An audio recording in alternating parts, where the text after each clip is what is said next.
Hey guys, how's it going? It's Joey again. You're watching Vegas D-Tech, and today I got a short little video that I'm going to make, and it's concerning cameras. I had a subscriber send me a message and ask me about the gear that I use, and could I recommend something for him so that he could start uploading his finds to the internet so all of us can check out and see what he's doing. If that information seems useful to you, stand by. We'll get right back.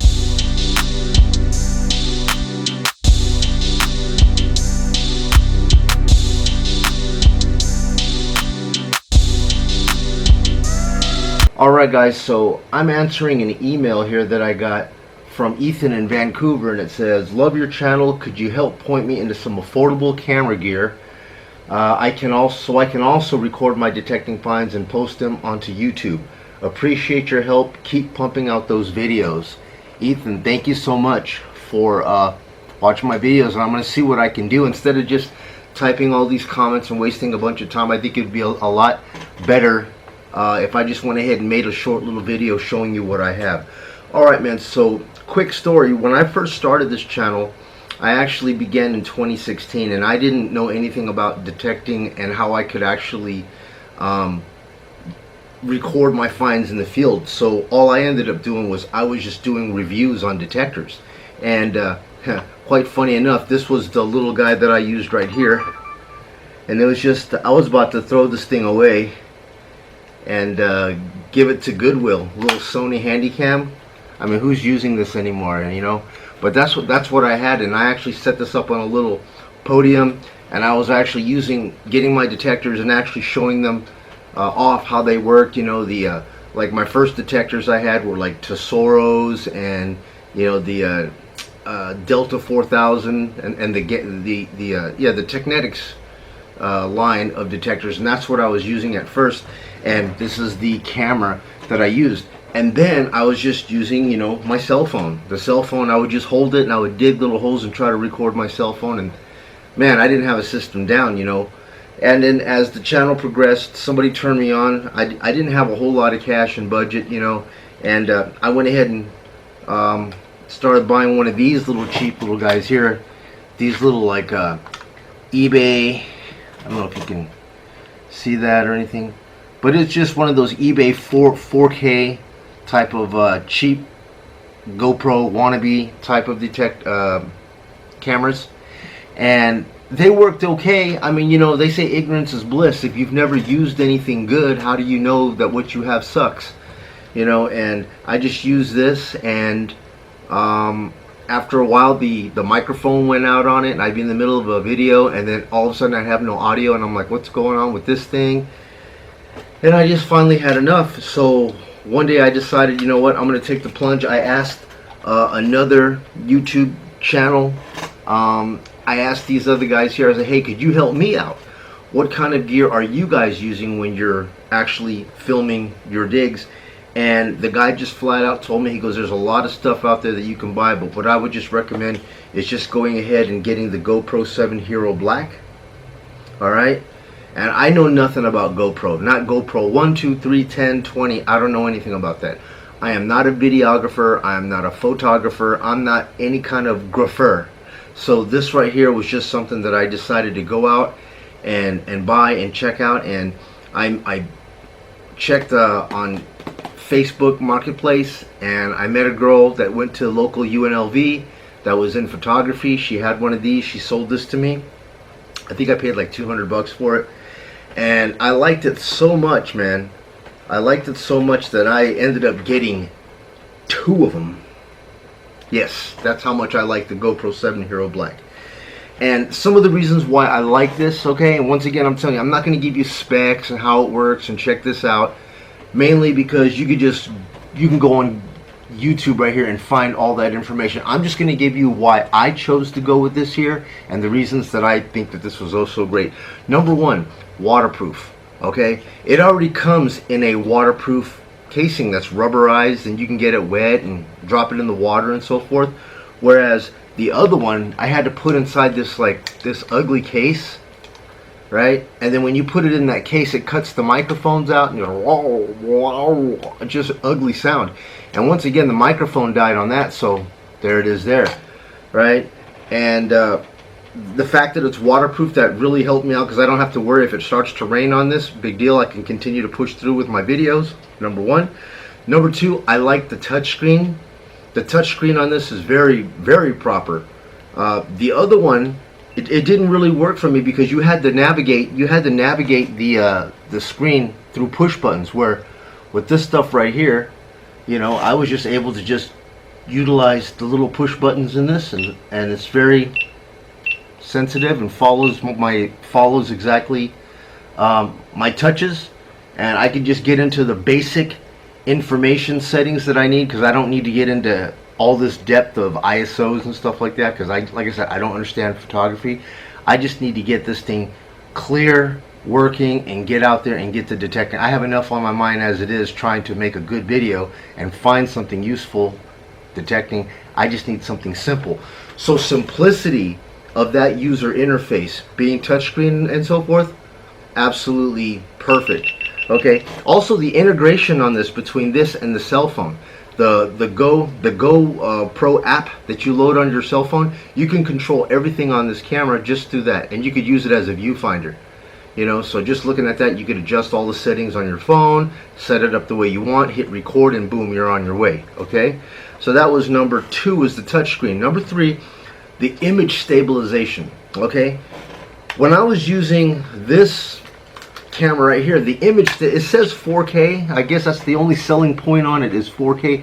Man, to be honest with you, I can't tell the difference between 2K, 4K, high def, whatever. You know, I really can't tell, because you know what, when all this stuff here goes through all the YouTube compression of upload and so forth, it degrades it so bad that I don't even believe that you can even see the difference unless you're watching it on a high def TV. But if you're just using your camera to view movies, I mean, I don't even think that you're going to be able to tell the difference. So high definition 1080p, that's all I recorded in, and that works great. And the image stabilization, when I turned on this this GoPro 7 Hero Black, man, the other one, when I walk, it would just go boom, boom, boom, boom, and just shaky and give you a headache and so forth. And this right here, man, when I put the image stabilization on, it's just smooth. You just glide, man. It just feels like you're on a gimbal. So whatever they put inside here, image stabilization, bomb. Good job on that. Next one is the voice commands, guys. The voice commands are cool because I could just talk to the camera, you know, to turn it on and say, hey, GoPro start recording, bam, bam, and it starts recording, right? And then, you know, if I'm not finding nothing, you know, I don't need this thing to burn up footage, just GoPro stop recording, boom, and it just cuts off. And then I'm detecting, I hit something useful, or I find something useful, then I just say it again, GoPro start recording, tick tick, and it starts recording again. And you know, when you got gloves on and stuff, you don't want to sit here and try to hit buttons and crap. It's just, you know, it's not user friendly. So the voice commands, you know, GoPro take a picture, GoPro stop taking a picture, GoPro start recording, perfect, man. Voice commands, man, that was like instantly I had to get it for that. The next one is the time-lapse. Time-lapse is great too, because sometimes I like to, you know, record my drive out to the park, either on my motorbike. I like to use that, put it in a time-lapse, and start my video with my little ride. And I can make like a 15-minute ride or a 20-30 minute ride. I can make that like 7-8 seconds. You know what I mean? Make it really cool. So that's a feature that I like. I thought it was pretty cool. And the last thing I like on it is the external mic. Okay? So the external mics that are on the camera right here are absolutely perfect. I think there's 3 of them on here. 1, 2, 3. But it seems like no matter what, no matter how I go ahead and talk on this thing here, it picks up really, really good. So the external mics on the built-in microphones on this guy right here are excellent. But the thing I do like about it, it was kind of a pro and con at first, but I wanted the ability to hook up an external microphone, and there is no microphone jack that comes on this GoPro. It's got like an HDMI port, which I'll never use for what reason. The USBC connector, I do use that because you could just flip it in any direction and it works fine. So I like the USB-C, but you have to buy this proprietary little gizmo here, right? And this little guy right here, using a USB-C, you actually plug that into the camera, and it's got a little dongle on it, and that dongle there is going to have the connector that you need to plug in your microphone. Okay, so at least it gives you an option. It was like 40 some dollars. Yeah, it sucked.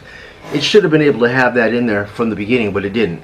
But nevertheless, it does give me an option. So at least if I have an option to do it, I'm cool with that. So those are the things that I loved about the GoPro 7 Hero Black, and those are all the things that I actually needed to actually use and detect and make videos with. Now, the three things that I did not like about the GoPro 7 Hero Black, and I would tell you every single camera that you buy is going to have its ups and downs, so I might as well list them for you.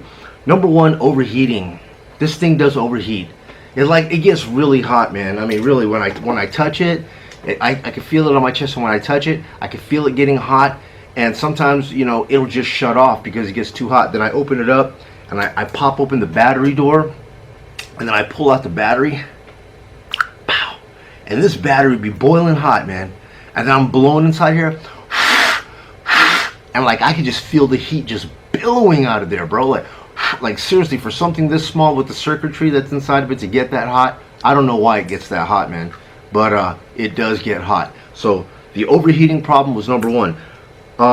Number two, battery life. Battery life is terrible, man, I tell you. I would love to keep the GoPro just running the whole time. That way, you know, when I detect something, it looks spontaneous. It looks like, you know, like it just looks like it's flawless. It's flowing, you know what I mean? You're with me the whole time. I tend to cut out the scenes that nothing's going on, the lack of activity, no finds. You don't need to come along with me for all that. So I'll snip that, and right when I start hitting a good target and I get a good signal, then I'll just, you know, GoPro start recording, and then I keep recording. But even with that, my camera battery, I get like maybe 30 minutes, and it's just terrible. So, you know, the one battery ain't gonna cut it. You got to bring a couple of extra ones with you if you're going to be coming out there using GoPro. Get yourself 2 or 3 extra, throw that in your pocket so the party can continue. All right. And the third thing that was a problem with the GoPro is just the fact that the ISO on this in low light conditions, it's not very good at all when it's low light. Now, and that's terrible for me because sometimes, you know, I get off work, it's like 5 o'clock in the afternoon, I want to go out to the park, and I'm looking out there, I'm like, man, it's still kind of hot, you know, maybe I could just chill out till 6, the sun doesn't set till 8. But when I get out there, as the sun hits the mountain and starts going down, even though it's bright for me and I can see what's going on, the ISO setting on the camera is terrible. You know what I mean? Where everything just starts to look dark, you know, and I try to adjust it, and when I do adjust it, if I start like walking around and the camera points towards the sun, it just darkens everything in front of it. So if I'm doing a vlog and I'm talking into it and I'm between the sun and the camera, all of a sudden I'm just blacked out like a shadow. I have to turn around and make sure the sun is shining onto me and that the camera is facing away. You know what I mean? Like I said, I'm not a videographer, but nevertheless, that's one of the disappointing things about that camera, is that the ISO just tends to get dark, or it just, in low light conditions, it has a terrible time and it struggles. And I had to buy a different type of camera, like the one that I currently have right now, which is the G7X Mark II by Canon. That camera right there is amazing, because that guy right there is quality, and I can actually make these videos. Otherwise, I would be making these videos with the GoPro, and that's not what these are designed for. These cameras are designed for action footage. You know what I mean? Like actually riding a bike out in the woods and doing all kinds of jumpiness and action. Action is what this is for. The other camera that you use, like this right here, is made for vlogging, and it's got a built-in microphone that works really well on that. And I'm happy that I'm able to be able to get that camera to make this video for you. Now, the last thing that I want to talk about is the chest mount. Okay, so now that you have an idea of why I chose the GoPro 7 Hero Black and the pros and cons of that, you're gonna need to get yourself a chest mount. Okay, I bought a couple of the cheap you know, knockoff chest mounts, because I mean, as long as they hold the camera, that's all they really need to do. I was able to like piece a couple of those $5 ones together, right? And the $5 ones I got put together something like this, you know, that I just put around my head, blah blah, right? And then this thing right here it actually goes around, it goes around my back, boom, and then I could just attach the camera right in here.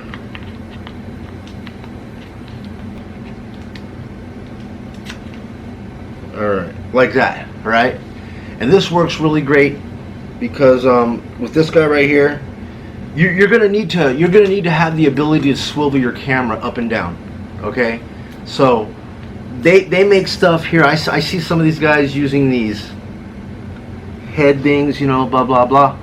But I don't really like that, man, because I can't see the shot. I can't see what it's seeing. You know, it's up above here. I can't see what it's seeing. I keep it right on my chest right here, and this one was a good one. Like I said, I just fabricated this off of like a couple of $5 ones that I found on eBay and put this together. That works pretty cool. But then for my birthday, I actually got the actual official GoPro one, which is like this. Which you don't need to buy this one. I think this thing's like $30, not necessary. But it's really cool because it has a better quality feel to it. I can just tell that the quality is better. And look at these big old things. You could be blind and find this thing, bam, boom, pow, right? And then, like I said, you got this little teeny connector situation right here that pops right in there, boom, like that. And once again, you're gonna want to get that little teeny piece that swivels down and swivels up, because what happens is that when I'm actually hunting and I'm using the detector, the metal detector is the star, not me. Okay, so I want to be able to push the camera down, and when I do that, I can actually see the viewfinder by looking down, and I can actually see the detector right here, boom, and I can move it around. You could see the digits, you could see the coil, you could see everything that I see. You can hear what I hear, you could see what I see, and you could understand and recognize the behaviors of the detector as I use it. Now, once I've isolated the target and I go to the ground and I'm actually digging a hole, then I go ahead and I will get to the ground, but then I need the ability to, I push it down to detect with, and then when I'm down on the ground, I have to look at my detector, look at the camera, and then I pull it back up, okay? And by pulling it back up, it keeps the focus of the camera actually on the hole that I'm digging, the plug, so that you could see what's coming out of it. Otherwise, before I had the concept of moving this thing around, you were actually staring at my legs, and I'm doing all this stuff off camera, and it was just all off and annoying, and it just was terrible footage. So anyways, guys, that in summary is the basic camera that you're going to be needing, the basic gear you're going to be needing, and you don't need to make this thing very complicated, you know. Like I said, you could go out there and buy one of those cheap little Xiaomi's or whatever that is right there. I can't promise you how long it's going to work. I can't promise you if the microphone's going to quit, the stabilization, all those problems. But I can tell you, if you have the money to go out there and just buy it right the first time, you can't really go with you can't go bad with the GoPro 7 Hero Black. Go with this right here, guys. They say buy once, cry once. If you buy wrong, you cry 1,000 times. Alright guys, so in summary, that's all I have for you folks today. Ethan, I hope this information was helpful to you, and for everybody else out there that's watching this channel, I hope some of this material helped you in choosing some camera and some gear to get out there and get some footage rolling, upload the goodies so that we all can see what's going on. And I'll leave you guys with that. If you like this information, please give me a thumbs up, subscribe if you haven't already. It helps my channel grow, trying to get to that magical number. And guys, you be well. I'll see you guys again soon. Take it easy.